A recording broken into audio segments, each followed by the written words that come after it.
Welcome back to part 3 of the used car roadshow, and we're here at Sanford Pod Raceway at the Retro Car Show.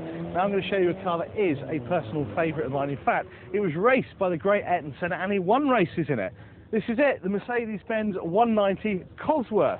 Now I'm joined by Carl McGraw, who is the club secretary of the Mercedes-Benz 190. Hello, Jason. Tell me though, for people who don't know about the 190 Cosworth, tell me a little bit about the history of the car. Well, what it was, Mercedes-Benz wanted to go rallying in the 80s.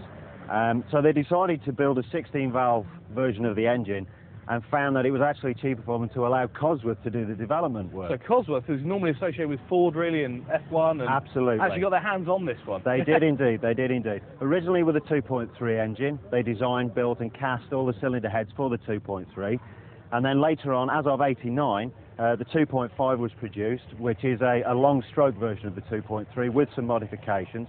And that again is a 416 valve engine. Right, okay. Now this, I always think, 90s, early 90s, golden age of Mercedes-Benz, but my God, they're expensive, weren't they? Absolutely. This car, from memory, was about a 35 grand car? Yes, yeah, definitely. And this one's even got electric front seats, so you could end up writing a cheque for 40 grand. Oh yes, once you get the options on there, the cost really does start to go up. Now, unusually for a Mercedes 190, this has got a manual box. That's the one to go for, though, isn't it? It's definitely the preferable box. It doesn't look like a 1990 car. But that said, under the skin it obviously is. What sort of things you need to look for when you're buying one of these?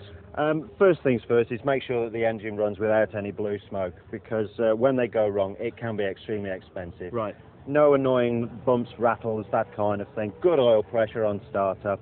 And then obviously check the bodywork through for rust. What can you get into a Cosworth for? What sort of money? If you don't mind picking something up scruffy that needs a little bit of work, about £1,000, maybe 1,200 really? quid picking something up. Absolutely, wow. definitely. Good grief. Definitely. But the cost does go up the better the car. Right, okay. And so basket case, 1,200 quid. Minter like this?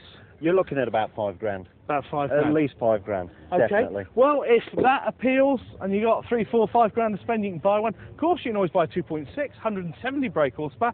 Still a quick car. If you want an automatic, it's the one to go for. But just take a look at that. What a lovely, quick, well-built retro car.